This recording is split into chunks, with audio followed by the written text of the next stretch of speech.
টাকা কামাই করবেন, তার পরিবার পরিজন টাকার মালিক হবে। এই জন্য তিনি আবু সুফিয়ানের কাফেলা হস্তক্ষেপ করার চিন্তা করেন নাই। আল্লাহর নবী চিন্তা করেছেন আবু সুফিয়ান যদি এই কাফেলা নিয়ে মক্কায় যেতে পারে তাহলে মদিনার ইসলামের রাষ্ট্রটা সে রাখবে। সিদ্ধান্ত নাও। নবীজি তখন সাহাবীদের মধ্যে ঘোষণা দিলেন, এবার মূল কথাটা আমি বলে দেই। আল্লাহর নবী 12ই রমজান মক্কা মদিনা থেকে বের হলেন, রমজান মাস, রমজানের 12 তারিখ। বদর নামক জায়গাটা মক্কা থেকে 70 কিলোমিটার দূরে, মদিনা থেকে 70 কিলোমিটার দূরে। আমার বন্ধু, মদিনার গরম কি রকম হাজী সাহেবরা জানে। মাঝে মধ্যে এত ভয়ঙ্কর গরম পড়ে, নাক ফেটে যায় অনেক হাজী সাহেবের, নাক দিয়ে রক্ত বের হয়, ঠোঁট ফেটে যায়, কারো কারো পায়ের তলা ফেটে যায়, চামড়া ফেটে যায়। সার্বক্ষণিক পানি রাখা লাগে, বেজলিং রাখা লাগে। এরপরে 24 ঘন্টা এখন এয়ার কন্ডিশনে থাকে। আর ওই সময় আল্লাহ নবীর যুগে এয়ার কন্ডিশন ছিল না, এত আরামের কোনো ব্যবস্থা ছিল না। নবী ইসলাম রক্ষার জন্য আবু সুফিয়ানের কাফেলা হস্তগত করার জন্য রওনা হলেন। আল্লাহর নবী 313 জন অথবা 14 জন হুজুরের সাথী হল। হুজুর রওনা হলেন। এটা ইসলামের ইতিহাসে প্রথম অভিযান। বদরের ময়দানে যে যুদ্ধ হয়েছে, এই দিন যদি ইসলাম পরাজিত হতো তাহলে আজকে মক্কা থেকে নবীর কালেমা আমাদের সোনাইমণির কালুয়াই পর্যন্ত আসতো না। সবকিছুর পিছনে একটা ইতিহাস, একটা ত্যাগ কোরবানি আছে না নাই? আছে। বদরের ইতিহাসটা একটু জানেন। আজকে এক শ্রেণীর লোকেরা এইসব জিনিসকে সন্ত্রাসের সাথে একাকার করে ফেলতেছে। না, এটা সন্ত্রাস নয়। আমি উপসংহারে কথাটা বলে দেব। এখন পর্যন্ত বদরের পাশে একটা গ্রাম আছে ময়দানের পাশে, যেটাকে কারিয়ায় বদর, বদর গ্রাম। ওই গ্রামের নামই কি? বদর। বদর মূলত একটা কুফের নাম। রাসূলের যুগে একটা কুফ ছিল, ওর পাশে একটা প্রান্তর ছিল, ওই প্রান্তরটাকে বদর বলা হতো। হুজুর যখন এই দিকে রওনা দিয়েছেন, সাহাবীদেরকে বলেন নাই হুজুর কোথায় যাবেন, কি জন্য যাবেন। কারণ ঘটনা হুজুর নির্ধারিতভাবে বলে দিলে আউট হওয়ারও সম্ভাবনা। এখনো দেখবেন কিছু মুনাফিক আছে, এখানে মিটিংয়ে বসলে আরেক জায়গায় শত্রুদের কাছে আউট করে দেয়। এ কারণে আমরা কখনো কখনো এমন খবরও শুনেছি, কোন নেতা মিটিংয়ে বসলে তার সব সদস্যদেরকে বলে মোবাইল জমা দাও, কারণ আমরা কি সিদ্ধান্ত নিতেছি তোমরা উল্টা জায়গায় জানাইয়া দিতে পারো। মোবাইল জমা নিয়েও ঠেকাইতে পারে না। এই জন্য আল্লাহ নবী খুব চালাক ছিলেন। সুবহানাল্লাহ। কনাগা সাহাবীরা জিজ্ঞাসা করছে হুজুর কোথায় যাবেন? কয় কোনো কথা কইও না, নবী যেদিকে যায় তোমরাও কি?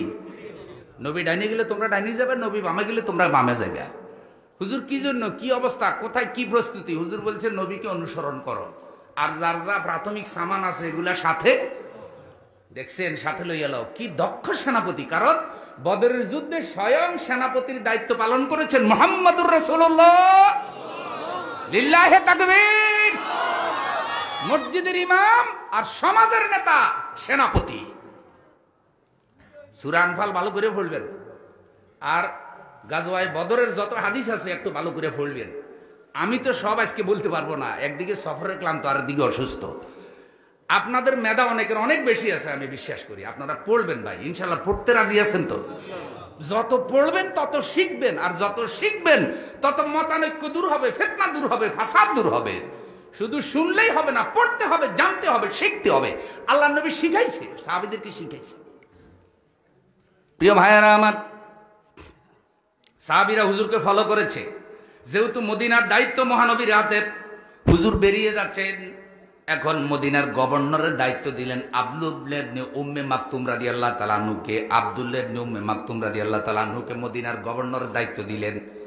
মদিনা পর্যবেক্ষণের দায়িত্ব দিলেন আসিম বিন আদি রাদিয়াল্লাহু তাআলা আনহুকে। তুমি মদিনা পর্যবেক্ষণ করবে।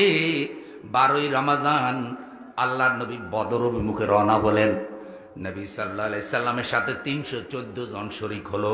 এর মধ্যে আনসার হলো 250 জন, আর মুহাজির হলো 64 জন। জোরে বলেন সুবহানাল্লাহ। মুহাজির হলো যারা মক্কা থেকে মদিনায় গেছে, তারা সংখ্যায় কম, 64 জন। আর মদিনার যারা নবীকে আশ্রয় দিয়েছে তারা 250 জন। লিল্লাহি তাকবীর।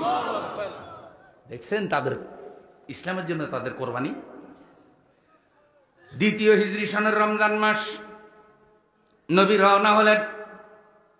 আল্লাহ তাআলা সেই কথাটা এভাবে বলছেন, কামা আখরাজাকা রাব্বুকা মিন বাইতিকা বিল হক ওয়া ইন্না ফারিকাম মিনাল মুমিনিনা লাকারিহুন।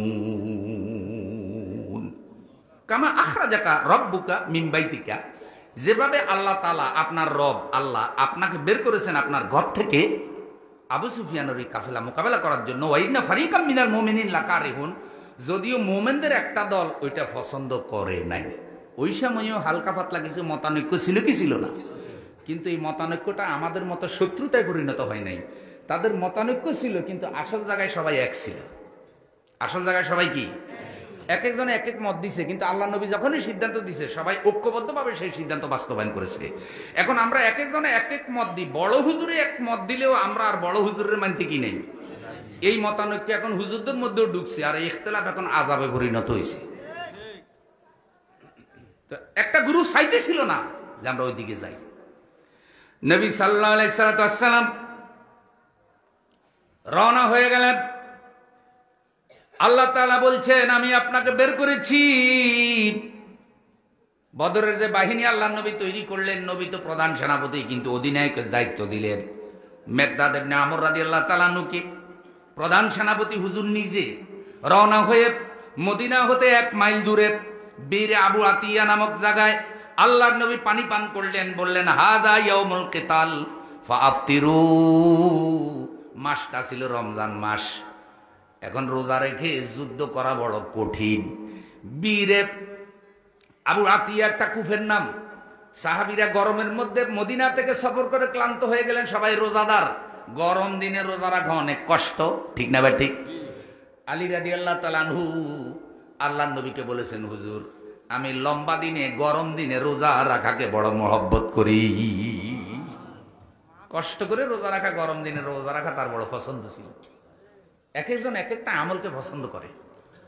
তা আলী রাদিয়াল্লাহু তাআলা এটা পছন্দ করতেন। এটা গরম ছিল প্রচন্ড, সাহাবীরা ক্লান্ত। হুজুর বলছে, এই সবাই রোজা ভেঙে ফেলো। এখন কেউ কেউ ভাঙে আর কেউ কেউ ভাঙে না। কি রোজা ভেঙে ফেলবো? রোজা।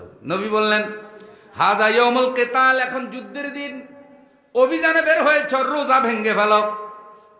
একজন সাহাবী পরামর্শ দিল, হুজুর, কেউ ভাঙতেছে কেউ ভাঙতেছে না, তার চাইতে ভালো হয় আপনি নিজে আগে ভেঙে ফেলেন।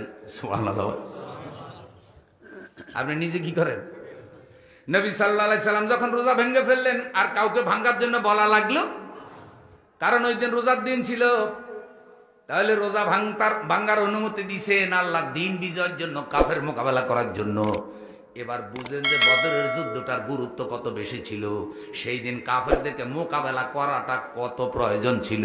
শুধু দোয়া কলমার মাধ্যমে ইসলাম বিজয় হয় নাই, ইসলাম বিজয়ের জন্য নবী এবং সাহাবীদেরকে রক্ত দেওয়াও লেগেছে। রোজা ভেঙে ফেলছে। আল্লাহ নবী এখানে বসলেন, বসার পর সৈন্য গণনা করলেন, দেখি তো আমার সাথে কতজন এসছে। নবী দেখলেন 313 জন অথবা 14 জন। 313 জন যখন হয়ে গেল, নবী শুকরিয়া আদায় করলেন আর বললেন, আমার সৈন্য সংখ্যা আমার আগের নবী তালুত আলাইহিস সালামের সৈন্যের সমান হয়েছে। সেই দিন তালুতের বাহিনী বিজয়ী হয়েছে। আমি আশা করি আমার আল্লাহ আজকের এই বাহিনীকে বিজয় দান করবে। আমার প্রিয় ভাইয়ারা, তালুত যুদ্ধ করার জন্য রওনা হয়েছিল জালুতের বিরুদ্ধে। সেই ঘটনা আমি এখানে বয়ান করলে বদরের কথাটা বিস্তারিত বয়ান করতে পারবো না। তালুতের বাহিনী সমান হয়েছে। আল্লাহ তাআলা তালুতের বাহিনীকে বিজয় দিয়েছে, কারণ তালুত আলাইহিস সালাম বিশাল বাহিনী নিয়ে রওনা হয়েছিলেন জালুতের বিরুদ্ধে লড়াই করতে। কিন্তু জালুত ছিল অত্যাচারী রাজা, ভয়ঙ্কর সন্ত্রাসী। কতটুকু বের হওয়ার পর শয়তান এসে বুদ্ধি দিল তালুতের বাহিনীকে, দুর্বল ইমানদারগুলোকে, এই লোকের সাথে যাইও না, গেলে মারি খাইবা। ওরা বড় জালেম, ওরা বড় শক্তিশালী, ওদের বিরুদ্ধে কথা বললে তোমাদের একটাকেও জীবিত রাখবে। এরকম হুমকি ধমকি দেয় না দুনিয়ার রাজা বাদশারা, এভাবে দেয়। ওই সময়ও দিছে। এখন যারা দুর্বল তারা ভয় পেয়ে গেছে। তারা তখন তালুত আলাইহিস সালামকে বলে কি, আমরা পারবো না, তোমার আল্লাহর কি শক্তি কম নেই, তুমি আর তোমার আল্লাহ যাও। নাউজুবিল্লাহ। এখনো দেখবেন কিছু লোক কয় হুজুর আল্লাহর দিন কায়েম হইলে তো ভালো হয়, কিন্তু আল্লাহরে কর না আপনারা দোয়া দি কোনো রকম আল্লাহর দিন কায়েম করে দেন, কোনো জায়গা মেলে আমাদেরকে নেওয়ার কোনো দরকার নেই, কোনো ঝামেলার মধ্যে আমরা যাইতে কি নেই। মানে বাপসাব এমন যে হুজুর একটু দোয়া দেন যেন আল্লাহ তাআলা আমার একটা নাতি দেয়, কিন্তু ছেলে বিয়ে করাইতে রাজি।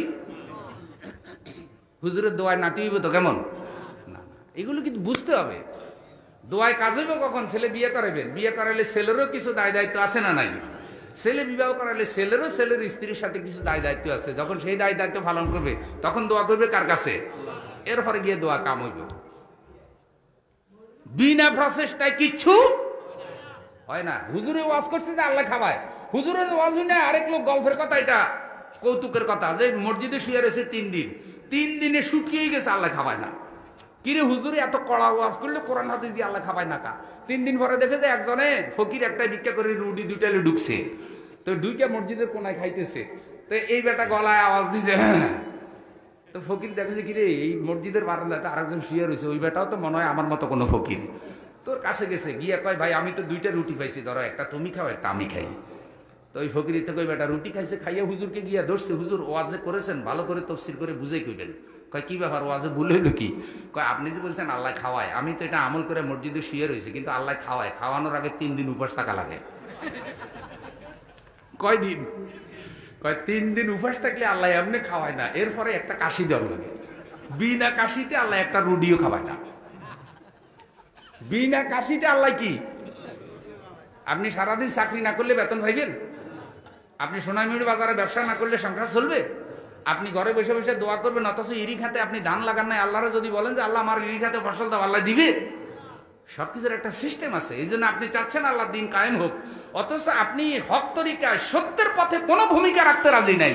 আপনার এই ছাওয়া দিয়ে কোনো কিছু চাইতে হবে, কাজও করা, সত্যের পক্ষে ভূমিকা রাখা লাগবে, হেকমতে ভূমিকা রাখা লাগবে, জবান দিয়ে রাখা লাগবে, কথা দিয়ে রাখা লাগবে, লেখনে দিয়ে রাখা লাগবে, সম্পদ দিয়ে রাখা লাগবে, তবেই তো আল্লাহ দিনকে বিজয় করবে, আপনারও দায়িত্ব পালন হবে, এই কাজের উসিলে আপনি জান্নাত পাবেন। আল্লাহ তৌফিক দিন, জোরে বলেন আমিন।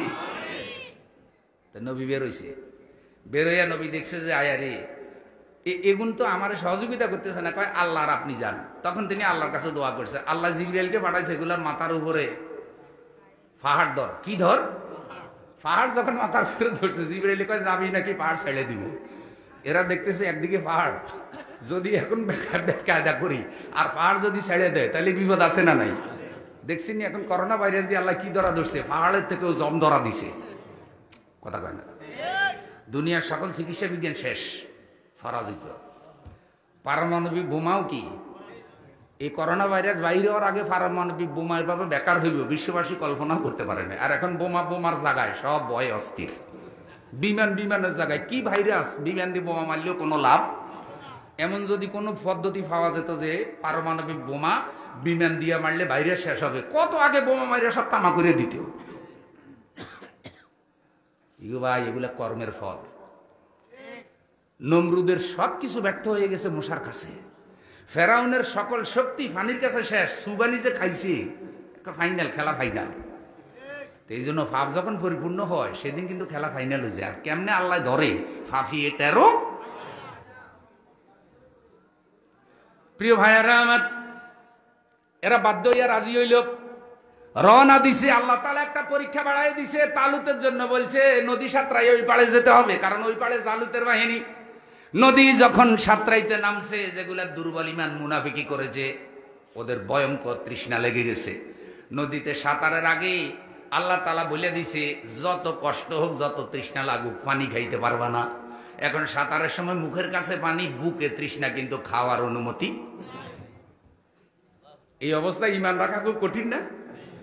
মুখের কাছে পানি, সাঁতরাইতে আসি আর কলজা ফাটি যায়, অথচ পানি খেতে।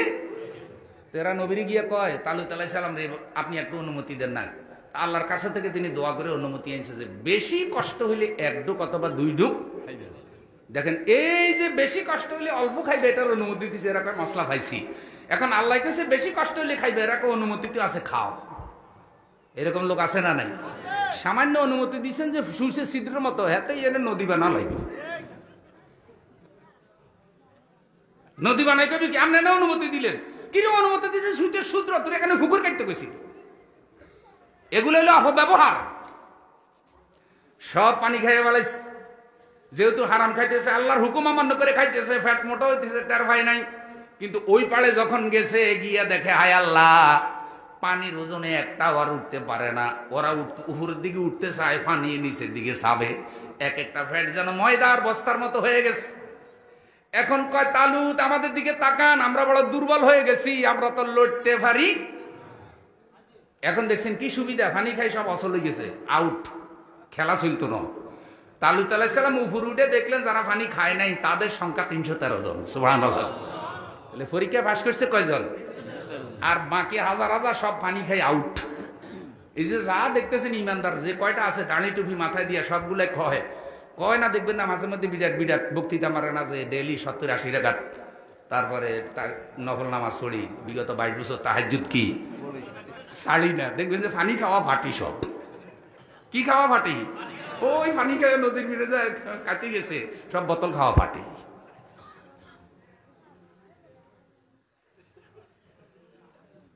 তো তালুত আলাইহিস সালাম খুব ভয় পেয়ে গেছে যে হাই 313 জন। এই 313 জনের মধ্যে 8 বছরের বালক দাউদ আলাইহিস সালামও পাস করেছেন। সুবহানাল্লাহ বলেন। দাউদ আলাইহিস সালামের বাবা হলো ইসি ইবনে আওবাদ। এই বুড়া মানুষ তখন যুদ্ধে যাওয়ার অনুমতি ছিল না, তিনি তখন দাউদ আলাইহিস সালামকে পাঠাইছে, বাবা তুমি যাও, আর যাইয়া তুমি তো আর যুদ্ধ করতে পারবে না, ছোট মানুষ, তুমি যুদ্ধের বর্ণনা আমার এসে শুনাইবা। কিন্তু আল্লাহ তাআলার এমন হিকমত, আল্লাহ তাআলা কিন্তু এই যুদ্ধে দাউদ আলাইহিস সালামের হাতে অত্যাচারী রাজা জালুতকে শেষ করে দিলেন। ওয়ালাম্মা বারাজু লিজালুত ওয়া জুনুদিহি ক্বালু রব্বানা আফরিগ আলাইনা সাবরান ওয়া সাব্বিত আকদামানা ওয়ানসুরনা আলাল কওমিল কাফিরিন। হযরত তালুত আলাইহিস সালাম যখন রওনা হলেন তখন তিনি বললেন, রব্বানা আফরিগ আলাইনা সাবরা, আল্লাহ 313 জন মানুষ মাত্র পাশ করলো, তুমি আমাদেরকে সবর দান করো, ধৈর্য দান করো। ওয়াসাব্বিত আকদামানা, এই কঠিন পরিস্থিতিতে হকের উপর আমার কদমগুলোকে কায়েম রাখো।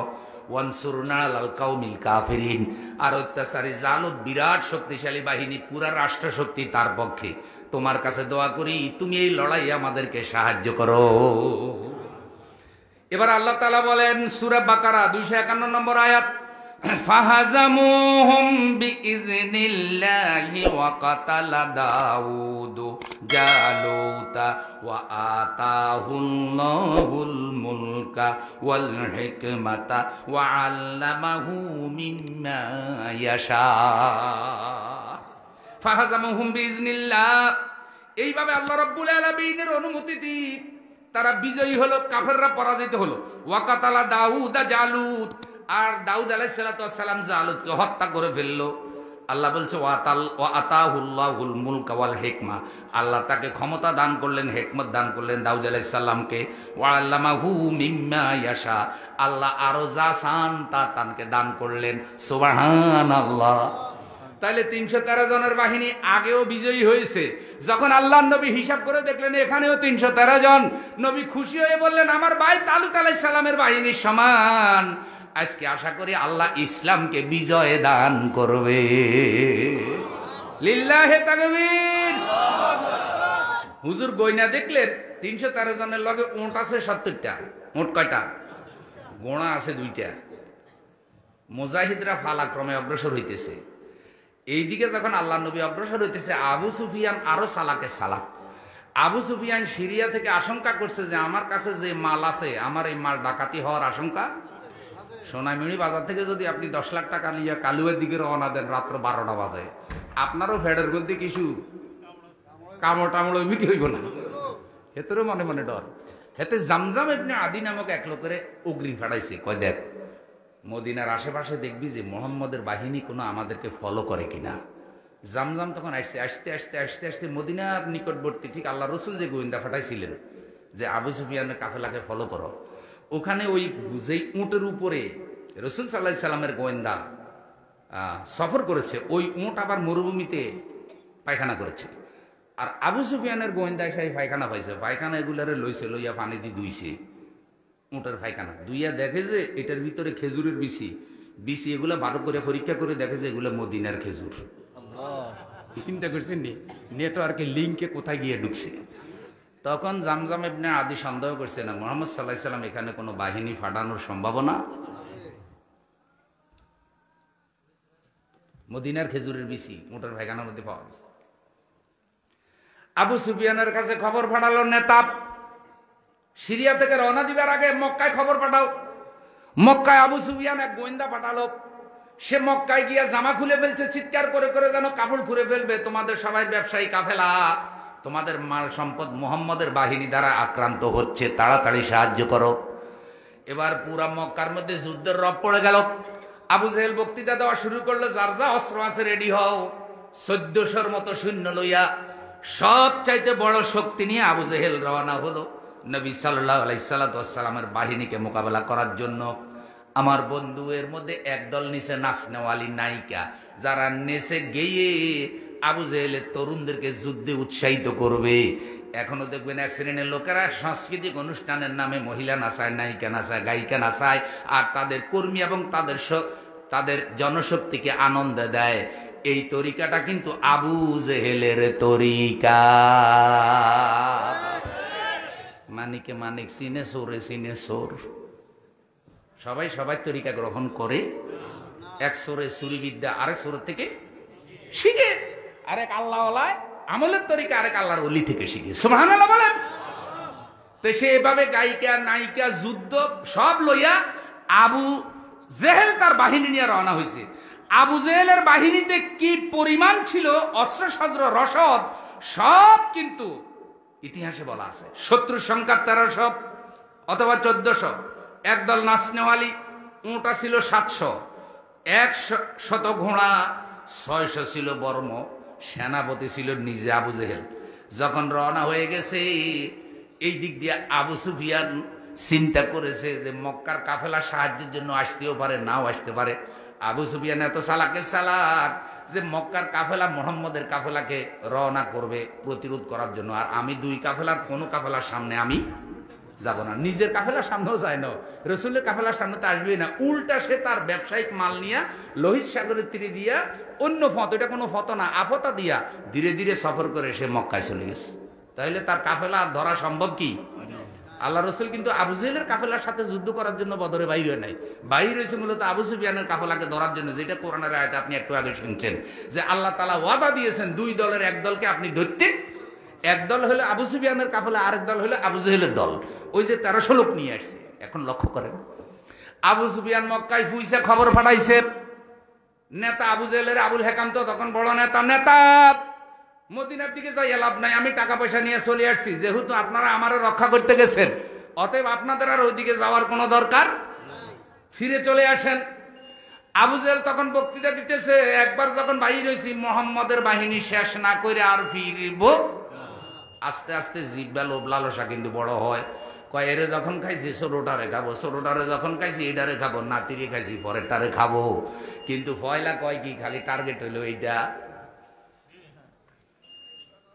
মানে একজনরা যদি খাওয়ার চিন্তা করে আস্তে আস্তে আস্তে আস্তে, অজগরে যে গিলে গরু কিন্তু পুরাটা গিলে না, আস্তে আস্তে গিলে, পয়লা ঠ্যাং গিলে, মাথা গিলে, তারপরে পুরাটা গিলে ফেলে অজম করে। তখন আবু জেহেল কয় না, একবার যখন বাহির হইছি তাহলে আর এই কাফেলারে ছেড়ে দিয়ে যাব না। আল্লাহ রসুল সাল্লাল্লাহু আলাইহি সাল্লামও শুনছে যে আবু সুফিয়ানের কাফেলা চলে গেছে। তখন নবী সাল্লাল্লাহু আলাইহি সাল্লাম সাহাবীদেরকে বললেন, শুনো, আমি যে জন্য বেরিয়েছিলাম সেটা তো আর এখন হলো না, তো তাহলে আমরা আশঙ্কা করছি যে আমরা অন্য কোনো বাহিনীর দ্বারা আক্রান্ত হতে, কারণ আবু জেহেলের বাহিনী যে আসতে পারে সাহায্যের জন্য এটা নবী বুঝছে, এই জন্য হুজুর বলছে আক্রান্ত হতে পারি। তখন হুজুর ওই মদিনাকে হেফাজত করার জন্য 313 জন নিয়ে এই সন্দেহমূলকভাবেই আস্তে আস্তে ধীরে করে যেতে যেতে যেতে যেতে বদরের প্রান্তরে গিয়ে হুজুর কাফেলা ফেলাইছে যে মক্কা থেকে দেখি কোনো বাহিনী আসে কিনা। কিন্তু আবু জেহেলের কাফেলাও 1400 লোক নিয়ে আসছিল। যখন ওই বাকি 400 শুনছে যে আবু সুফিয়ান চলে গেছে, তখন এই 1400 লোক আবু জেহেলকে বাধা দিছে, মুহাম্মদের সাথে এখন আর মারামারি করে কোনো লাভ নাই, আমাদের ব্যবসা যেহেতু চলে গেছে মক্কায় আমরাও ফিরে যাই। আবু জেহেল কয় না, যাইতে পারবে না, 400 লোককে আমরা তোমার নেতাই মানি না, যুদ্ধ বিগ্রহ আল্লাহ আমরা চলে গেলাম। এই বাকি 1000 লয়ে আবু জেহেল রয়ে গেছে, যে এদেরকে মোকাবেলা করব। আমার প্রিয় ভাইয়ারা, শত্রুদের অগ্রযাত্রা আল্লাহর নবী ফলো করলেন। নবী ইচ্ছা করলো এখন আর মদিনায় ফিরে যেতে পারলেন না। আল্লাহর নবী তখন সাহাবীদেরকে নিয়ে আবু জেহেলকে মোকাবেলা করার জন্য তৈরি হলেন। আবু জেহেলের বাহিনী বদর প্রান্তরে তাবু ফেললো। আবু জেহেলের বাহিনী ছিল, বদর প্রান্তরটা ছিল এরকম, কিছুটা উঁচা কিছুটা নেশা। নবীর বাহিনী উপরের অংশ ছিল, আবু জেহেলের বাহিনী তুলনামূলক নিচের অংশে ছিল। আবু জেহেল চিন্তা করতেছিল যে মুহাম্মদের বাহিনীকে ছাড়বো না, কারণ আমরা হলাম শক্তিতে সবচাইতে বেশি, আমাদের অস্ত্র বেশি, সৈন্য বেশি, শক্তিও বেশি, জনগণও কি এ সব সময় বেশি দিয়া পাশ করা যায়। আল্লাহ নবী 313 জন নিয়ে কাফেলা ফেললেন। সাহাবীরা অনেকে ভয় পেয়ে গেলেন। ঘটনা সংক্ষেপ, নবীজি আল্লাহর কাছে দোয়া করতেছিলেন চোখের পানি ছেড়ে দিয়া। নবীজি কাঁদতেছিলেন, আল্লাহ তুমি যদি চাও যে পৃথিবীতে আল্লাহ বলার মতো একটা লোক জীবিত থাকুক, আল্লাহ তুমি ইসলামের এই কাফেলাকে আজকে রক্ষা করো। এক পর্যায়ে নবী কাঁদতে কাঁদতে এত পেরেশান হয়ে গেলেন, আবু বকর রাদিয়াল্লাহু তাআলা আনহু অথবা বিলাল রাদিয়াল্লাহু তাআলা আনহু বললেন, হুজুর আপনি হাত নামান, আমার ঈমান বলতেছে আল্লাহ আপনার দোয়া কবুল করেছে। রাতের বেলায় বৃষ্টি হলো। বৃষ্টিতে আল্লাহর নবী ছিলেন উপরের অংশে, আবু জেহেল নিচের অংশে। বৃষ্টির পানি মারাত্মকভাবে বদরের ময়দান একেবারেই মারাত্মকভাবে ভিজায় ফেললো, পানি জমা হয়ে গেল। আর সেই জমাকৃত পানি উপরের থেকে নিচের দিকে গিয়ে পড়লো। আবু জেহেল যেখানে তাবু বানাইছে, উপরের অংশে যত ময়লা ছিল সব ময়লা একসাথে পানি সব ধাক্কাইয়া আবু জেহেলের তাবুতে নিয়ে ঢুকাইছে। এটা কার সাহায্য? এভাবে আল্লাহ অনেকভাবে সাহায্য করে, যেটা ইমানদাররা বুঝে না। আল্লাহ রসুল তো এমনি উপরের অংশে ছিল, আল্লাহ তাকে এইভাবে রাখছেন। আর বৃষ্টি হওয়ার পরে যত ময়লা কাদা সব আবু জেহেলের ওখানে। আর মুসলমানদের এটা পরিষ্কার হয়ে এখন শুকাই গেছে। এখন আর এখানে ফিসলা খাওয়ারও কোনো সম্ভাবনা কি? দৌড়াদৌড়ি করতেও বড় সুবিধা। আর আবু জেহেলের তাবুর মধ্যে কাদা, ময়লা, খড়, কুটা, ওই উটের পায়খানা সব গিয়ে জমা হয়েছে, দুর্গন্ধ, অশান্তিতে ভরে গেছে। আমার প্রিয় ভাইয়ারা, আল্লাহ তাআলা ঘটনাটা পরিষ্কার করে ইমানদারের জন্য রেখে দিয়েছে।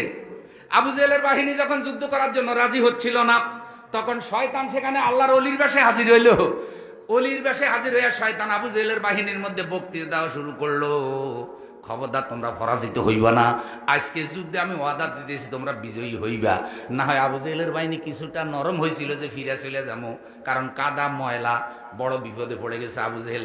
কিন্তু শয়তান অলি আল্লাহ সুরতে গিয়া তাদেরকে কুবুদ্ধি দিছে। যোগে যোগে এইরকম কুবুদ্ধি দেওয়ার মতো লোক আছে না? না, কিছু সোজা হইতে চাইলেও শয়তানের চাবি দিয়ে আবার বিয়া করে দেয়। এগুলার কয় বুদ্ধি জীবী, সুশীল। সুশীল বুঝেন তো, উন্নত মানের নাপিত। শীল মানে নাপিত, সু মানে ভালো, ভালো পর্যায়ের কি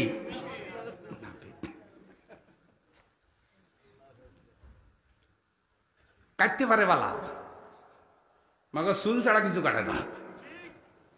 এগুলো বুদ্ধি শুদ্ধি নাই। আল্লাহ তাআলা এদেরকে হেদায়েত দাও। শুধু ইসলামের বিরোধিতা করে দুনিয়া সম্পদ কামানো এদের একমাত্র।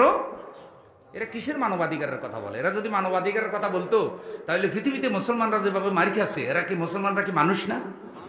এই যে বার্মায় এইভাবেই কচু কাটা করলো মুসলমানদেরকে, অং সান সুচি। পৃথিবীর ইতিহাসে এ ধরনের জুলুম অত্যাচার হয় নাই। আজকে চায়নায় উইগুর মুসলমানদের উপরে যে জুলুম হচ্ছে, এই জুলুম পৃথিবীর কোন জায়গায় হয়েছে? পৃথিবীর সব জায়গায় মুসলমানরা মার খাচ্ছে, অথচ এইসব বুদ্ধিজীবীরা ঐক্যবদ্ধ হয়ে মুসলমানদের জন্য জোরালো কোনো ভূমিকা রেখেছে প্রমাণ পাওয়া যায় না। উল্টা ইসলামের উপরে আঘাত করে বিভিন্ন অপব্যাখ্যা, অপকথা দিয়ে। আল্লাহ হেদায়েত করো। তো শয়তানে এসে বুদ্ধি দিছে আবু জেহেল আগুয়াও। আবু জেহেলের বুদ্ধিতে সব রড়ি হয়েছে শয়তানের বুদ্ধিতে। এখন যুদ্ধ যখন শুরু হবে, আল্লাহ কোরআনে 3 জায়গায় 3টা আয়াত বলছে। এই কথাটা বলে আমি বয়ানটা শেষ করে দেব। আমার নির্ধারিত টার্গেটে আমি পৌঁছে গেছি। আল্লাহ বলেন, ওয়ালাকাদ নাসারাকুমুল্লাহু বিবাদরিন ওয়া আনতুম আযিল্লা ফাত্তাকুল্লাহা লাআল্লাকুম তাশকুরুন। ওয়ালাকাদ নাসারাকুমুল্লাহু বিবাদরিন ওয়া আনতুম আযিল্লা। আল্লাহ তোমাদেরকে বদরের যুদ্ধে সাহায্য করেছেন যখন তোমরা ছিলে দুর্বল। ফাত্তাকুল্লাহ, আল্লাহরে ভয় করো, লাআল্লাকুম তাশকুরুন, আশা করা যায় তোমরা আল্লাহর শুকরিয়া আদায় করনেওয়ালা বান্দা হতে পারবে, আল্লাহর কৃতজ্ঞ বান্দা হতে পারবে। বোঝা যায় মুত্তাকি হওয়া ছাড়া আল্লাহর সাহায্য পাওয়া যায় না, মুত্তাকি হওয়া ছাড়া কৃতজ্ঞ বান্দাও হওয়া যায় না। সব চাইতে সেরা সম্বল তাকওয়া। যার ভিতরে তাকওয়া আছে, ইখলাস আছে, মুত্তাকি আছে, সে আল্লাহর সাহায্য পাবে। যার ভিতরে তাকওয়া, ইখলাস, মুত্তাকি নাই, মুত্তাকি হতে পারে না, তাকওয়া নাই, ইখলাস নাই, সে আল্লাহর সাহায্য পেতে পারে না। অনেক বড় আলেম কিন্তু ইখলাস নাই, এই আলেমের কোনো দাম। এলেম কম কিন্তু মুত্তাকি ভিতরে ইখলাস আছে, এই এলেম কম ওয়ালা লোকটার আল্লাহর কাছে দাম আছে।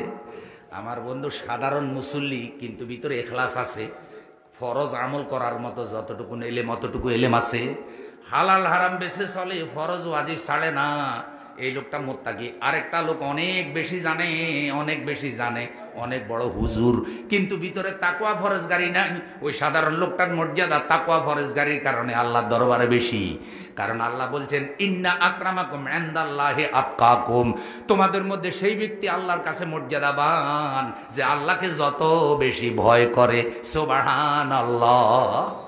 তাহলে আমরা যারা হকের পক্ষে কথা বলি, দ্বীনের পক্ষে কথা বলি, আমাদেরকে মুত্তাকি হওয়ার দরকার আছে না নাই? এই জন্য যারা দ্বীন কায়েমের আন্দোলনকে পরকালে নাজাতের জন্য গ্রহণ করে, ইখলাসের জন্য গ্রহণ করে, আল্লাহ সেখানে বরকত দেয়। যারা একামতে দ্বীনের কাজ করার পরেও তাকওয়া ফরজগারি অর্জন করতে পারে না, বরং এই প্ল্যাটফর্মটাকে দুনিয়া কামাই করার হাতিয়ার হিসাবে গ্রহণ করে, সেইটা করে দুনিয়া পাবে কিন্তু পরকালে পাবে না। সব নামাজি নামাজ পড়ে সওয়াব পায় না, কিছু নামাজি যে আল্লাহর পক্ষ থেকে অভিশাপ পায়, এমন কথাও আছে না নাই? এই জন্য সব লোক একামতে দ্বীনের কাজ করেই নাজাত পাবে, ব্যাপারটা এমন না। নিয়তের খবর আল্লাহ জানে। আপনি কি জন্য বক্তৃতা করতেছেন এই খবর আল্লাহ জানে। কি কারণে আপনি স্টেজে উল্টাপাল্টা গন্ডগোল লাগাচ্ছেন, কি কারণে আপনি যেখানে যেই কথা বলা উচিত নয় সেখানে সেই কথা বলে উল্টাপাল্টা গন্ডগোল লাগাইয়ে দিয়া আপনি নিজে পরিবেশ নষ্ট করছেন, সেই খবরও আল্লাহ জানে কি জানে না? যদি ইখলাসের সাথে আলহামদুলিল্লাহ, কিন্তু যদি অন্য কোনো ধান্দাবাজের নিয়ত থাকে তাহলে আল্লাহ ধরবে। এই জন্য আল্লাহ বলছে, যদি মুত্তাকি হতে পারো, ফরজগার হতে পারো, তাহলে আল্লাহ তোমাদেরকে বদরে সাহায্য কইরা দেখাইছিস। তাকুলু লিল মুমিনিন আলাই ইয়াকফিয়াকুম আইয়ুমাদ্দাকুম রাব্বুকুম বিসালাসাতি আলাফিম মিনাল মালাইকাতি মুনজালিন। ও নবী, আপনি যখন ঈমানদারদেরকে বলছিলেন এটা কি তোমাদের জন্য যথেষ্ট নয় যে কাফের বাহিনী, আবু জেহেলের বাহিনী তোমাদেরকে হামলা করবে আর আল্লাহ 3000 ফেরেশতা দিয়া তোমাদেরকে সাহায্য করবে? জোরে বলেন সুবহানাল্লাহ। ফেরেশতা কয় হাজার? কে বলতেছে? তো একদিকে আছে 313 জন, আরো আইছে 3000, তাহলে এবার হয়েছে 3300, আর আবু জেহেল হইল 1000, তাহলে আবু জেহেলের বাহিনী থেকে মুসলমানদের বাহিনী এখন 3 গুণ বেশি। জোরে কয় না আল্লাহু আকবার। এরপরে আল্লাহ রাব্বুল আলামিন আরো বলেন, বালা ইন তাসবিরু ওয়া তাত্তাকু ওয়া ইয়াতুকুম মিন ফাওরিহিম হাদা ইউমদিদুকুম রাব্বুকুম বিখামসাতি আলাফিম মিনাল মালাইকাতি মুসাওwimin। বালা, হ্যাঁ, ইন তাসবিরু, যদি সবর করো, ওয়া তাত্তাকু, মুত্তাকি হতে পারো, ওয়া ইয়াতুকুম মিন ফাওরিহিম হাদা, মুত্তাকি ফরেজগার হওয়া অবস্থায় আবু জেহেলের বাহিনী যদি তোমাদের উপর ক্ষিপ্র গতিতে আক্রমণ করে, মারাত্মক গতিতে যদি আবু জেহেলের বাহিনী আক্রমণ করে, আমি আল্লাহ ওই সময় আরো 5000 ফেরেশতা নাজিল করে দেব। এবার আইবে কয় হাজার? 5000। আগে আইছে কয় হাজার? তো 5 3 আরো আছে কত? তাহলে 8300। লিল্লাহে তাকবীর। বলছে যদি সবর করো, অর্থাৎ তাকু মুত্তাকি হও, তাহলে আরো 5000 আসবে। সবর লাগবে কি লাগবে না? সবর লাগবে, কারণ ওখানে বিপদ, ওখানে বিপদ, বিপদে সবর করা বড় কঠিন। মুসিবতে পড়লে সবর করা বড় কঠিন। আল্লাহ বলছেন আমি এখন 5000 নাজিল করব। এখন লোকেরা বলতে পারে 5000 আর 3000 8000 আসছে, আমাদের আর যুদ্ধ করার কোনো দরকার না। মনে রাখবেন, বদরের যুদ্ধে 14 জন মুসলমান শহীদ হয়েছে। সুবহানাল্লাহ। কতজন? তাইলে 5000 আর 3000 8000 ফেরেশতা এসে লাভ হইল কি? 14 জন তো শহীদ হয়ে গেছে। আল্লাহ তখন বলে কি, ওয়ামা জাআলাহুল্লাহু ইল্লা বুশরা লাকুম ওয়া লিতাতমাইন্না কুলুবুকুম বি ওয়া মান নাসরু ইল্লা মিন ইনদিল্লাহিল আসিসিল হাকীম। ওয়ামা জাআলাল্লাহু ইল্লা বুশরা লাকুম, আমি আল্লাহ তোমাদেরকে সুসংবাদ দেওয়ার জন্য ফেরেশতা পাঠাইছি। সুবহানাল্লাহ। কি সংবাদ? সুসংবাদ মানে কি? এটা তোমাদের অন্তরাত্মাকে প্রশান্তি দেবে। ওয়াতাতমাইন্না কুলুবুকুম, তোমাদের আত্মা শান্তি পাবে। কিরকম? কিরে আমরা দেখি ডাইনেও আমরা, বামও আমরা, সামনেও আমরা, পিছনেও আমরা, সাদা পোশাক পরিত ফেরেশতা যখন উটের উপরে ঘোড়ার উপরে করে আসছে, এই 313 জন যখন দেখছে আরো 8000, তখন তাদের শক্তি আরো দ্বিগুণ। আবার আবু জেহেল কয়, কিরে মনে করছিলাম বুঝি মুসলমানরা মক্কা থেকে মদিনা হিজরত করে সংখ্যায় কমে গেছে। মুহাম্মদ সাল্লাল্লাহু আলাইহি সাল্লাম সেই দিন সূরের মতো পালিয়ে গেল আবু বকর রাদিয়াল্লাহু তাআলা আনহুকে সাথে নিয়া। আজকে দেখি মুহাম্মদের বাহিনী এত বড়, একদিকে হইল 8 থেকে 9000 আর আরেক দিকে কয় হাজার। তাহলে আবু জেহেলের ডর ভিতরে পয়দা হইছে না হয় নাই? টয়লেট বাথরুম হওয়ার অবস্থা ডরে, এত হাজার হাজার আসলো কোথা থেকে? প্রিয় ভাইয়েরা, এখন যুদ্ধ শুরু হবে। আল্লাহ তাআলা বলছেন, আমি এই মোকাবেলাটা কেন করালাম? লিয়াকতা'a তারাফাম মিনাল্লাযীনা কাফারু আও ইয়াকবিতাহুম ফায়ানকালিবু খায়িবিন। আমি আল্লাহ তাআলা এই জন্য এই যুদ্ধটা করালাম যে আল্লাহ রাব্বুল আলামিন তোমাদেরকে সাহায্য করবেন, আর কাফেরদের একটা বিরাট শক্তি এখানে শেষ হয়ে যাবে। এখন যুদ্ধের প্রথম পর্যায়টা কি রকম একটু ভালো করে শুনেন। প্রথম যুদ্ধের সিস্টেম ছিল, ওই সময় মল্ল যুদ্ধ হতো। আর আজকে যুগের যুদ্ধগুলা দেখেন, ওই সময় যুদ্ধগুলোর মধ্যে মানবিকতা ছিল, এখনকার যুদ্ধের মধ্যে সেই মানবিকতা।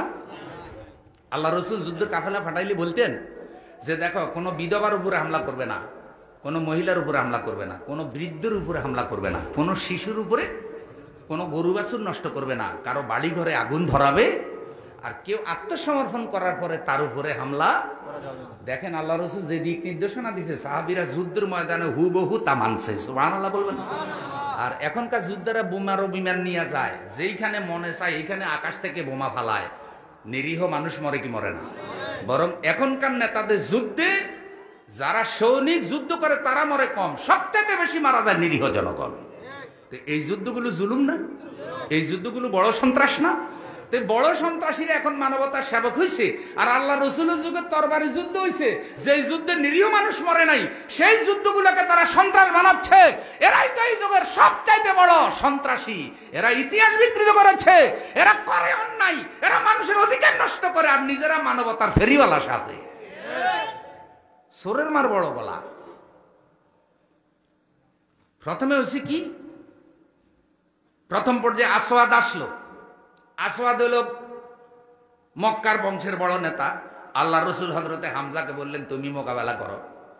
দুইজন, যে হারবে যে জিতবে এটার উপরে রেজাল্ট নির্ধারিত হবে। হযরতে হামজা রাদিয়াল্লাহু তাআলা আনহু আসওয়াদকে হত্যা করে ফেললেন। আল্লাহু আকবার বলেন। দ্বিতীয় পর্যায়ে কয়েকজন ওই কূপ হাউসের দিকে, যেখানে পানি জমা, পরিচ্ছন্ন পানি, সেখানে তারা পানি পান করার জন্য দৌড় দিল। নবী সাল্লাল্লাহু আলাইহি সাল্লাম বললেন, থামো, এখন তাদেরকে আঘাত করে না, পানি পান করার জন্য যাইতেছে। পানিটা ভালো করে পান করছে। পান করার পরে আল্লাহ রসুল বললেন, এখন তোমরা মোকাবেলা করো। যে কয়জন গিয়েছে, আল্লাহ রসুল সাহাবীদেরকে দায়িত্ব দিয়েছেন, কারণ যুদ্ধ পরিচালনা করেন নবী নিজে। প্রত্যেকে তীর নিক্ষেপ করেছে, একটা তীরও ভুল হয় নাই। নিশানায় গিয়ে আঘাত করেছে, 3 জন নিহত। লিল্লাহি তাকবীর। এখন আবু জেহেল চিন্তা করে, কিরে ওই যে আল্লাহর ওলি আমারে বুদ্ধি দিছিল, হাতে কই? হাতে এখন আর কি দেখছি নি, মারামারি লাগায় হাতে নাই, গিট্টু যাতে লাগায় হাতেরই কিন্তু জায়গায় পাওয়া। এরকম কুবুদ্ধিওয়ালা এখনো সমাজে আছে না নাই? হাতে অশান্তির হতা, হাতে বই বই খালি মিডিয়ার মধ্যে কথা কয়। বাহ বাহ,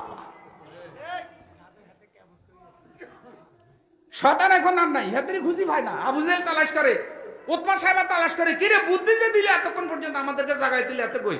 কোরআনে আল্লাহ বলছে, বিপদ দেখে ফেরেশতা নাজিল হয়েছে দেখে শয়তান আগে কি? কারণ এই যুদ্ধে যে অন্যায়ের, এই যুদ্ধে যে ন্যায়ের বিপক্ষে, সত্যের বিপক্ষে শয়তানি উস্কানি দিয়েছে, এটা শয়তানে ভালোই কি?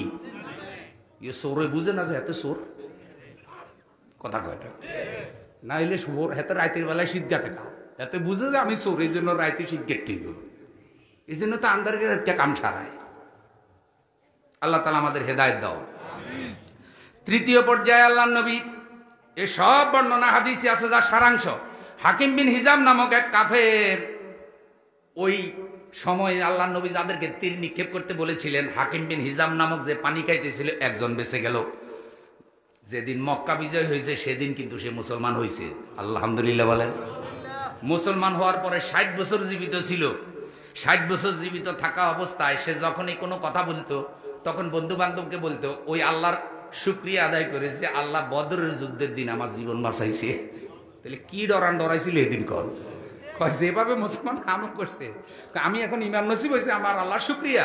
কিন্তু এই 60 বছরের মধ্যে যখনই সে কথা বলতো তখনই বলতো, ওই আল্লাহ শুকরিয়া আদায় করে যে আল্লাহ বদরের দিন আমার জীবন বাঁচাইছে। 3 নম্বরে আমের হাজরামি নামক এক ব্যক্তি আসলো। ওমর রাদিয়াল্লাহু তাআলা আনহুর গোলাম মেহজা রাদিয়াল্লাহু তাআলা আনহু তাকে হত্যা করতে গিয়ে ওমর রাদিয়াল্লাহু তাআলা আনহুর গোলাম শহীদ হয়ে গেলেন। 4র্থ পর্যায়ে উতবা, সাইবা, ওলীদ, এই 3 জন আসলো। আল্লাহর নবী 3 জন আনসারকে তাদেরকে মোকাবেলা করার জন্য পাঠাইলেন। উতবা আনসারদের সাথে যুদ্ধ করতে রাজি হইল না, বলল ওরা মদিনার মানুষ, ওরা আনসার, মদিনার লোকদের সাথে আমার শত্রুতা নাই, আমার শত্রুতা হইল মক্কার লোকদের সাথে যারা হিজরত করে গেছে, মক্কার গুলারে মোকাবেলা করার জন্য পাঠাও। আল্লাহর নবী হামজা রাদিয়াল্লাহু তাআলা আনহুকে পাঠালেন। আল্লাহ নবীর আপন চাচা হযরতে হামজা রাদিয়াল্লাহু তাআলা আনহু উতবাকে হত্যা করে ফেললো। আল্লাহু আকবার। হযরত আলী রাদিয়াল্লাহু তাআলা আনহুকে নবীজি পাঠালেন। নবীজির মেয়ের জামাতা হযরত আলী রাদিয়াল্লাহু তাআলা আনহু ওলীদকে হত্যা করে ফেললো। হযরত উবাইদা রাদিয়াল্লাহু তাআলা আনহুকে পাঠাইলেন। উবাইদা রাদিয়াল্লাহু তাআলা আনহু সাইবাকে হত্যা করে ফেললো। 3 জনেই নিহত হলো। লিল্লাহি তাকবীর।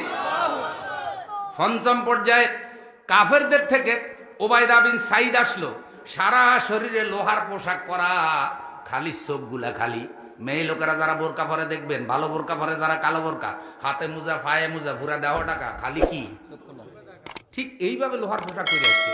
আল্লাহ রাসূল সাল্লাল্লাহু আলাইহি সাল্লাম হযরত জুবাইর রাদিয়াল্লাহু তাআলা আনহুকে বললেন, জুবাইর তুমি তীর রেডি করো। কারণ সবচাইতে দক্ষ তীরন্দাজ ছিলেন হযরত জুবাইর রাদিয়াল্লাহু তাআলা আনহু। সুবহানাল্লাহ। তো সব সমান তালে শূন্য রাসূলের কাছে আছে না নাই? খালি দোয়া কলমাও লাগবে, আবার কি আসল জিনিসও কি? তো জুবাইর রাদিয়াল্লাহু তাআলা আনহু হুজুর ডাকছে, ডাকার পরে কয় তীর এমন ভাবে মারবা যেন যেটা খালি আছে ওখান দিয়ে ঢুকে। জুবাইর রাদিয়াল্লাহু তাআলা আনহু 2টা তীর মারছে, ঠিক ছিদ্র মতো একেবারে চোখের ভিতরে ঢুকে গেছে। লিল্লাহি তাকবীর। এইটা লাগার পরে রাসূল সাল্লাল্লাহু আলাইহি সাল্লাম ওই বর্ষাগুলা খুলতে বললেন। আল্লাহ রাসূল সাল্লাল্লাহু আলাইহি সাল্লাম জুবাইর রাদিয়াল্লাহু তাআলা আনহু সম্মানার্থে বর্ষাগুলি রেখে দিলেন।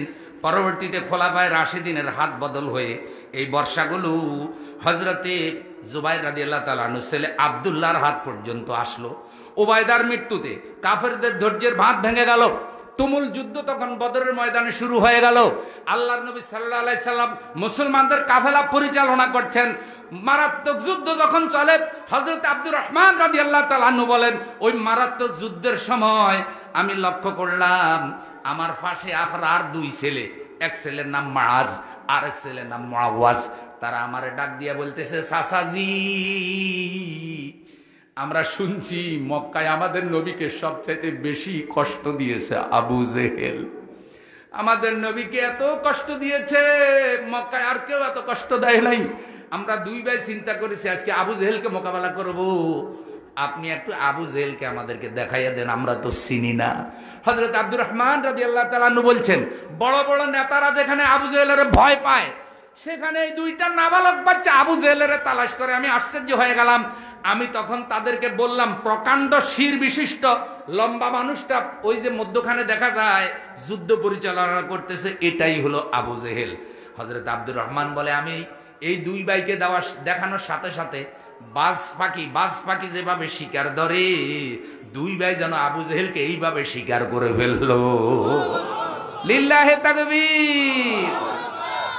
এগুলো ইতিহাস, সত্য ইতিহাস, যার রেফারেন্স কোরআনে আছে, হাদিসেও কি যেগুলো রাইখে দিছে। কেন এগুলো রাইখে দিছে? এ কারণে যে ইসলামকে টিকায় রাখার জন্য এ ধরনের পরিবেশ পরিস্থিতিও কখনো হতেও, এগুলা কিন্তু ইসলামের কথা, এগুলো সন্ত্রাস না।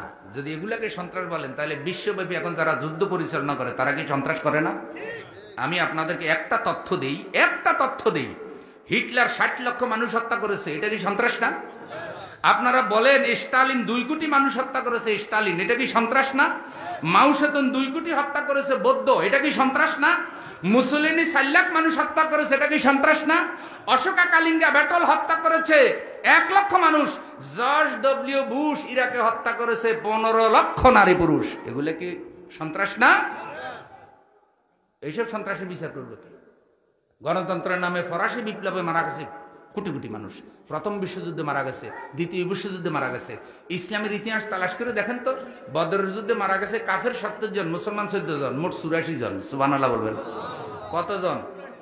একটা নিরীহ মানুষ মারা যায় নাই, একজন নিরীহ মানুষের বাড়িঘর ধ্বংস হয় নাই, কোনো বিধবা মারা যায় নাই, কোনো শিশু মারা যায় নাই, কারো গরু বাছুর নষ্ট হয় নাই। আর এইসব যুদ্ধের ইতিহাসগুলোকে আপনি কেন সন্ত্রাসের সাথে মিলাবেন? এগুলি তো রাষ্ট্রীয় পর্যায়ে, এগুলি তো নিয়মের আলোকে, এগুলি তো শৃঙ্খলার আলোকে হয়েছে। সুতরাং রাষ্ট্রীয় নিয়মে শৃঙ্খলার আলোকে যারা জনগণের সমর্থন নিয়ে, যারা জনগণকে দাওয়াত দিয়া, যারা রাষ্ট্রীয় সিস্টেম মেনে আল্লাহর দ্বীন কায়েমের কাজ করতে চায়, তারা তো সঠিক পন্থায় আছে।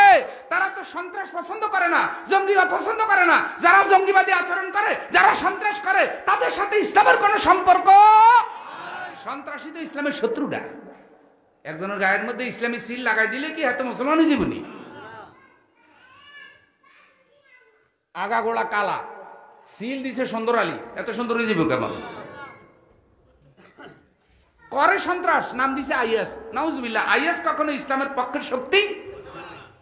এই যে দেখেন এখন একটা সিনেমা তো এমনি ইসলামে হারাম। সিনেমা ইসলামে কি?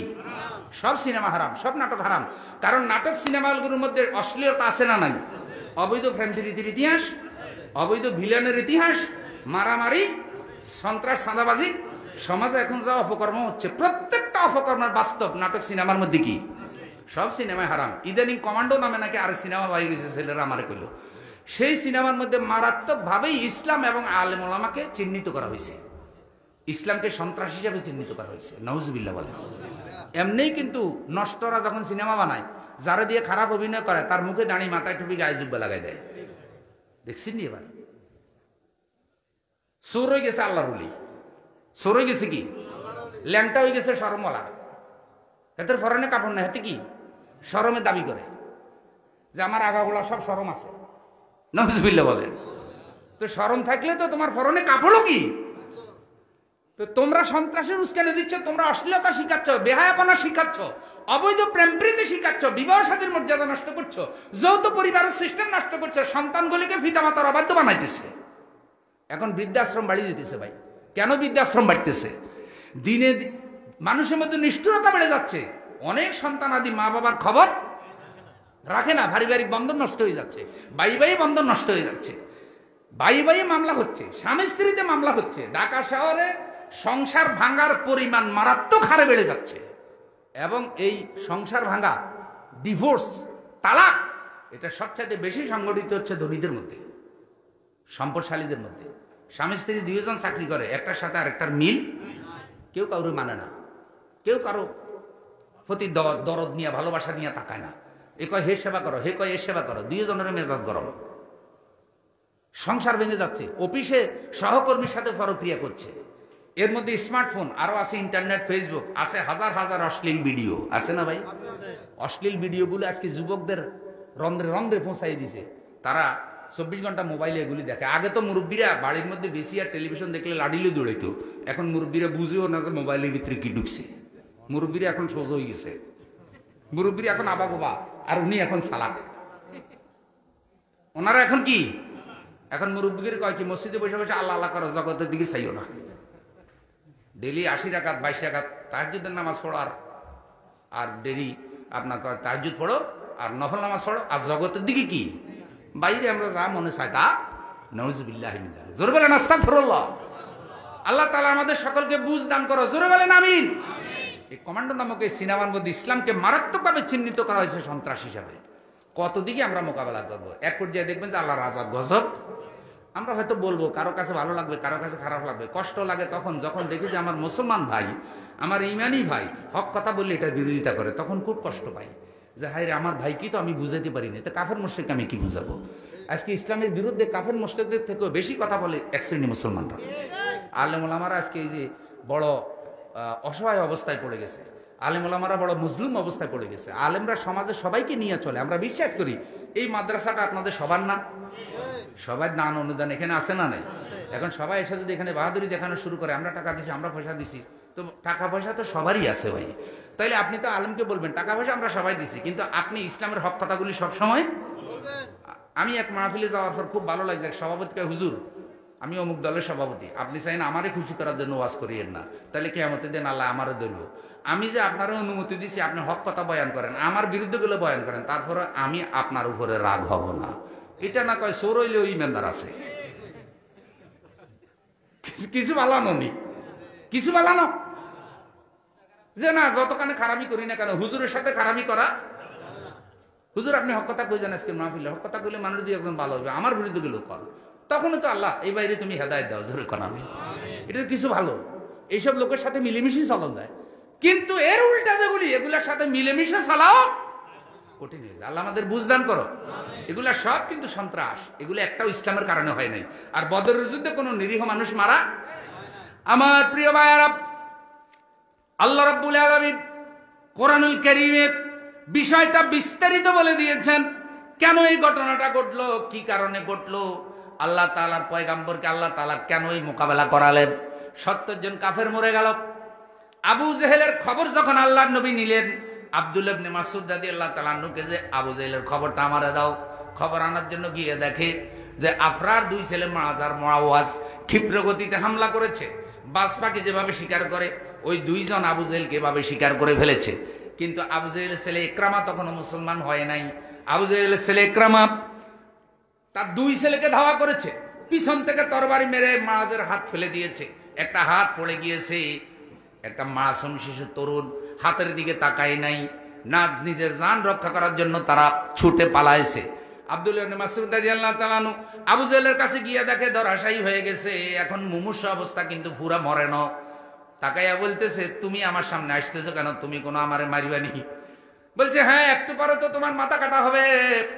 আবু জেহেল তখন আফসোস করে বলতেছে তুমি আমার মাথাটা না কাইডা যদি একটা মদিনার কৃষকে আমার মাথা কাটতে আমি বড় শান্তি পাইতাম, যে আমার বংশের সব চাইতে আমার লোকেরা আমার মাথা কাটতেছে। তবে তোমার একটা নসিহত করি, আমার মাথা যে কাটবা একটা গোড়া সহ কাটবা, আর মাথাটা একটু রেখে দিবা, মানুষ দেখলে যেন মনে করে যে এটা আবু জেহেল নামক বড় নেতার মাথা। মানে মাথা কাটার সময় কি বড় করে কাটবা, ছোট করে সেই কাটিও না। মাথা বড় হইলে বুঝা যাইব যে নেতা কত বড়। বাবা, ইয়ে খাসির মাথা সোনাইমুড়ি বাজারে দেখলে তো বুঝা যায় খাসি ছোট না বড়। তোকে মাথাটা এভাবে কাটিও। যাই হোক, তার মাথা কাটা হয়েছে, নিহত হয়েছে। আল্লাহ রাসূল সাল্লাল্লাহু আলাইহি ওয়াসাল্লাম পরে বলছে কি যে আমার উম্মতের ফেরাউন, আমার ফেরাউন মুসার ফেরাউনের থেকেও ভয়ঙ্কর। কারণ মুসা আলাইহিস সালামের ফেরাউন মরার আগে তওবা করছে। ফেরাউন যখন ডুবতেছিল পানিতে তখন সে ঈমান আনছিল, আল্লাহ ঈমান কবুল করে নাই। কিন্তু সে ভয়ে তখন কি কইছে, আমানতু বিরাব্বি মুসা, যে আমি মুসা এবং হারুনের খোদার উপর ঈমান আনলাম। তখন আল্লাহ তাআলা জিবরাইলকে কয় না রে, এত যে এখন ঈমান আনতেছে এটা তো হেদায়েতের ঈমান নয়, এটা তো ঠেলায় পড়ি, বেকায়দায় পড়ি। কিও আল্লাহ তখন কয় আলান, অমনি মনে হয়েছে ঈমানের কথা, এতক্ষণে বুঝি আল আন কথা খা। আল্লাহ তখন কয় জিবরাইল না দে, এত গালের মধ্যে নীল দরিয়ার কি দুকা দুকা, এতের মতো ঈমানের আমার দরকার কি? কিন্তু আল্লাহর নবী বলেছেন মুসা আলাইহিস সালামের যুগের ফেরাউন মরার আগে হইলে একটু ভয় করেছে, ঈমান আনার চেষ্টা করেছে। আর আমার ফেরাউন আবু জেহেল মরার আগে অহংকার করে গেছে যে আমার গলা বড় করে কাটবি। আবু জেহেলের লাশ সহ ৭০ জনের লাশ বদর নামক কূপের মধ্যে ফেলেছেন। আল্লাহর নবী ফেলে লাঠির মাথা দিয়া লাশের উপরে আঘাত করে বলতেছে অমুক, হে অমুকের ছেলে অমুক, হে অমুকের ছেলে অমুক, হে অমুকের ছেলে অমুক। আল্লাহ তাআলা তোমাদের সাথে যে আযাবের ওয়াদা করেছে এটা ভালো করে বুঝি পাইছনি। ওমর রাদিয়াল্লাহু তাআলা বলে নবী ও তো মরে গেছে, মরা মানুষ তো কথা শুনে না। আল্লাহর নবী বলছেন তোমরা আমার কথা যত পরিষ্কার শুনো তারা তার থেকেও পরিষ্কার শুনে। পার্থক্য তোমরা জবাব দিচ্ছ, তারা জবাব দিতে পারে না। আমি এই প্রশ্নগুলা করার অর্থ হইলো তাদের আযাবকে আরো আরো কষ্ট দেওয়া, তাদের আযাবকে আরো কষ্টদায়ক আযাবে পরিণত করা। কারণ এই কথাগুলো আমি দুনিয়ায় বুঝাইছিলাম, মরার পরে কিন্তু তারা এগুলি পাচ্ছে। আমার প্রিয় বন্ধু, 70 জনকে মুসলমানরা আটকাই ফেলেছে, 70 জন বন্দী করে মদিনায় নিয়ে আসছে। এই 70 জনরা আল্লাহ নবী জিজিয়া দিয়ে আসাছে, ট্যাক্স দিয়া। যখন ছেড়ে দিছে, কিছু কিছু আছে দিবার মতো কোনো টাকা পয়সা নাই। আল্লাহ নবী তখন এদেরকে দায়িত্ব দিছে, তোমরা 1 জনের 10 জন মুসলমানদের পড়ালেখা শিখাইবা। সুবহানাল্লাহ। কি শিখাইবা? তাহলে পড়ালেখার দরকার আছে না নাই?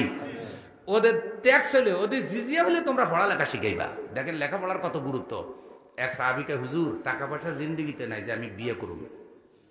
হুজুর কয় খোঁজ করো, কয় কিচ্ছু পাই না। হুজুর কয় দেখো না একটু লোয়ার আংটি মাংটি বা কিচ্ছু পাওনি। কয় লোয়ার আংটি বাড়িঘর কিচ্ছু নাই, তো ফরনের কাপড় আছে, ইচ্ছা করলে এটা বেসন যায়। নবী সাল্লাল্লাহু আলাইহি ওয়াসাল্লাম বলছে এটা তো হইল না। লাস্টে আল্লাহ রসুল কয় তুমি কোরআন শরীফের কিছু অংশ কি জানো? তো বলছি হুজুর কোরআন শরীফের এই সূরাটা আমি মুখস্থ পারি। আল্লাহ নবী বলছেন এই সূরাগুলো তোমার বিবির শিখাই দিবা, এটাই তোমার বিবাহের মোহরানা। সুবহানাল্লাহ। 2 সাহাবী যখন উহুদের যুদ্ধের দিন ইন্তেকাল করেছেন, আল্লাহ নবী 2 জনকে এক কাপড়ে দাফন করছে, এক কবরে। তখন আল্লাহ নবী বলছে এদের মধ্যে কোরআনের ইলম কার বেশি আছে? তো সাহাবীরা বলল হুজুর ওনার বেশি আছে। আল্লাহ রসুল বললেন ওনার লাশটা আগে কবরে রাখো। সুবহানাল্লাহ। এলেমের গুরুত্ব আছে না নাই? যেই জায়গায় এলেম শিকার জন্য মানুষ রানা হয়, আল্লাহ নবী বলছেন যে মাটি দিয়ে হেঁটে যায়, ওই মাটি তার জন্য আল্লাহর দরবারে দোয়া করে। গাছের নিচে দিয়ে হেঁটে যায়, গাছ তার জন্য দোয়া করে। নদীর মাছ, গর্তের পিঁপড়া, পশু পাখি পর্যন্ত দোয়া করে। সিনেমা দেখতে রওনা হইলে কয়টা দোয়া হয়? একটা হিন্দি গান গাইলে 1 খতম কোরআনের সওয়াব হয়। কেমন? নাউজুবিল্লাহ বলেন। তো এগুলি বন্ধ করার দরকার। এগুলি বন্ধ না করে মানুষ বন্ধ করে কোনটা? যেটা শিখলে মানুষ ভালো হবে, যেটা শুনলে মানুষের মধ্যে আল্লাহর ভয় তৈরি হবে, পরকালের ভয় তৈরি হবে, এগুলো যদি বন্ধ হয় আর অশ্লীলতা যদি চলতে থাকে, সমাজ আরো খারাপ হবে না? তা আবু জেহেলের এরকম বাহিনী ধরে আইনা 70 জনের মধ্যে বাকিদেরকে কইছে 10 জন করে মুসলমানদের পড়ালেখা শিখে যায়। তাহলে বোঝা গেছে আবু জেহেলের দলে শিক্ষিত লোক কি আসিল।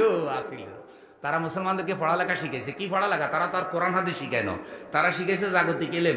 তাহলে বোঝা যায় জাগতিক এলেম শিখারও দরকার আছে। কোরআন লাগবে, ইসলামী শিক্ষা লাগবে, হাদিস লাগবে, ডাক্তারি লাগবে, ইতিহাস লাগবে, অর্থনীতি, বিচারও, সবগুলাই কিন্তু এলেম দরকারি। একজন ড্রাইভিং শিখতেছে, ড্রাইভিং শিক্ষা গাড়ি চালায় হালাল কামাই করবে, ড্রাইভিং শিক্ষা কি নাজায়েজ? সব চিকিৎসা লাগবে, সব শিক্ষা লাগবে, কিন্তু সবগুলা ইসলাম এবং কোরআন হাদিসের আলোকে পরিচালিত হতে আল্লাহ তাআলা তৌফিক দিন। জোরে বলেন আমিন। আমার প্রিয় ভাইয়েরা, এই বিজয় অর্জন করার পর মুসলমানদের মধ্যে শক্তি অর্জিত হলো, মুসলমানরা আরো বেশি ইমানের জজবা লাভ করলো। আল্লাহ রাব্বুল আলামিন কিভাবে বিজয় দান করলেন? মুসলমানদের ইমানের শক্তিটা ছিল কিরকম? কোন এক সাহাবী বলেছে হুজুর আমার কাছে অস্ত্র নাই, আমি কি নিয়ে আজকে ইসলামকে রক্ষা করার জন্য মোকাবেলা করব? আল্লাহর নবী একটা মরা খেজুরের ডাল তার হাতে দিয়ে দিলেন। সে বলছে খেজুরের ডাল দিয়া শত্রু বাহিনীকে আমি মোকাবেলা করেছি, আমি দেখেছি একটা ধারালো তরবারি যে কাজ করে। বিশ্ব নবীর উঠায় দেওয়া সেই মরা খেজুরের ডাল ধারালো তরবারির কাজ করেছে, কারণ তাদের এই কাজগুলো ছিল আল্লাহর জন্য। আল্লাহর নবী জীবনে 83টার উপরে যুদ্ধ পরিচালনা করেছেন। 29টা যুদ্ধে নবী নিজে ছিলেন, বাকিগুলাতে নবী উপস্থিত ছিলেন না। নবীর নির্দেশে সাহাবীদের নেতৃত্বে হয়েছে। একটা যুদ্ধ নবী বড় নেতা হবেন সেই জন্য করেন নাই, নবী অনেক টাকা কামাবেন সেই জন্য করেন নাই, সবগুলা করেছেন আল্লাহর জন্য। আল্লাহর নবী বলেছেন কাউকে হিংসা করলে আল্লাহর জন্য করবে, কারোর সাথে শত্রুতা রাখলেও আল্লাহর জন্য করবে, কাউকে ভালোবাসলে আল্লাহর জন্য বাসবে, কাউকে দান করলে আল্লাহর জন্য দান করবে, কাউকে দান করা থেকে বিরত থাকলেও আল্লাহর জন্য থাকবে। এইভাবে আল্লাহর জন্য যেই কাজটা করবে সেইটা ইবাদত হবে, আল্লাহ খুশি হবে। সুতরাং এই ধরনের মোকাবেলাগুলি কখনো সন্ত্রাস হতে পারে। আল্লাহ তাআলা আমাদেরকে বুঝার তৌফিক দান করুন। এবং বদরের যুদ্ধের এই বিজয়ের কারণে আল্লাহ ইসলামকে শক্তিশালী করেছে এবং পরবর্তীতে মুসলমানরা আরো শক্তি অর্জন করেছে। পরে হয়েছে আবার উহুদের যুদ্ধ। উহুদের যুদ্ধ হলো বদরের যুদ্ধের রিয়াকশন, কারণ তারা যখন নেতা টেতা হারাইছে, বাকি যেগুলো ফিরে গেছে, 70 জন মারা গেছে, 70 জন বন্দী হয়েছে। তো 1000-এর মধ্যে 140 জন গেছে, বাকিগুলো কি ফিরে গেছে। ফিরে যাইয়া তারা আবার শক্তি অর্জন করছে, পরে তারা আবার মদিনা হামলা করছে। তখন হয়েছে কি উহুদের যুদ্ধ। এইভাবে সব ইতিহাস জানতে হবে, ইসলাম কিভাবে এসেছে, ইসলামের ইতিহাস জানতে হবে। জগতে সব কিছুর যেমন ইতিহাস আছে, পৃথিবীর ইতিহাস আছে না নাই? স্বাধীনতার ইতিহাস আছে, এই মাদ্রাসার ইতিহাস আছে, স্কুল কলেজ বানাইছেন ইতিহাস আছে, বাজার তৈরির ইতিহাস আছে, ইসলাম পৃথিবীতে প্রতিষ্ঠিত হওয়ারও তো ইতিহাস। জাতিকে সেগুলাও তো জানাইতে হবে। কোরআন হাদিসের আলোকে সেখান থেকে শিক্ষা অর্জন করতে হবে, জাতিকে সঠিক শিক্ষায় শিক্ষিত করতে হবে। শুধু টাকা পয়সা দিলে জাতি ভালো হবে না, শুধু রাস্তাঘাটের উন্নতি হলে জাতি ভালো হবে না, শুধু কেবল বাড়িঘর করলে জাতি ভালো হবে না, শুধু কেবল স্বর্ণ গয়না জায়গা জমি কিনলে জাতি ভালো হবে না। জাতিকে ভালো বানানোর জন্য কোরআন সুন্নাহর চরিত্রে জাতিকে চরিত্রবান করা লাগবে। আর সেই চরিত্র শিখানোর কারখানা হলো মাদ্রাসা। আমি অনুরোধ করি, মাসুম বাচ্চাদেরকে মাদ্রাসায় পাঠাবেন, অল্প বয়সে পাঠাবেন, ওস্তাদদেরকে ভালোবাসবেন। আমরা 4 জনকে পাগলি দিলাম, আপনাদের ভালো লাগছে না? এই পাগলিটাই হলো হেফজর সার্টিফিকেট, আবহমান কাল থেকে এটা চলে এসেছে। ওস্তাদরা বহু কষ্ট করে, মাদ্রাসায় ঢুকেই খুব ভালো লাগলো। কালুয়াই গ্রামকে মোবারকবাদ যে কালুয়াই ভাইয়ের এত সুন্দর একটি মাদ্রাসা এখানে বানাইছেন। আল্লাহ তাআলা এই গ্রামকে জান্নাতি গ্রাম হিসেবে কবুল করুন, আপনাদের দানগুলো কবুল করুন। এবং আরো যারা দান করার আমার ভাইয়েরা আছেন, আপনারা তাদের সাথে যোগাযোগ রাখবেন। আমার কোনো কথায় কষ্ট পেয়ে থাকলে আল্লাহর ওয়াস্তে আমাকে মাফ করে দেবেন। নিজে পড়ুন, অন্যকে পড়তে উৎসাহিত করুন। বদরের যুদ্ধের ইতিহাস কোরআন থেকে পড়ুন, তাফসীর থেকে পড়ুন, হাদিস থেকে পড়ুন, ইতিহাসের বই থেকে পড়ুন। তারপরে দেখবেন যে আপনার সামনে একটা পথ বের হয়ে যাবে যে আসলে ইসলাম আমরা কিভাবে পেয়েছি। যখন আমরা এর কষ্ট বুঝতে পারবো, তখন আমাদের এটার প্রতি দরদও কি বেড়ে যাবে, দরদ বেড়ে যাবে। যেটা কষ্ট বুঝে না সেটার প্রতি দরদ আসে না। এ কারণেই তো আমরা এই কথাগুলি বলার চেষ্টা করি। আপনাদের সাথে আমাদের কোনো দলীয় শত্রুতা নাই। তুমি কে, আমি কে, মুসলমান ভাই ভাই। আমরা মুসলমান কি, আমাদের কবর এক, আমাদের নামাজ এক নিয়তে, একই নিয়মে, মসজিদ এক।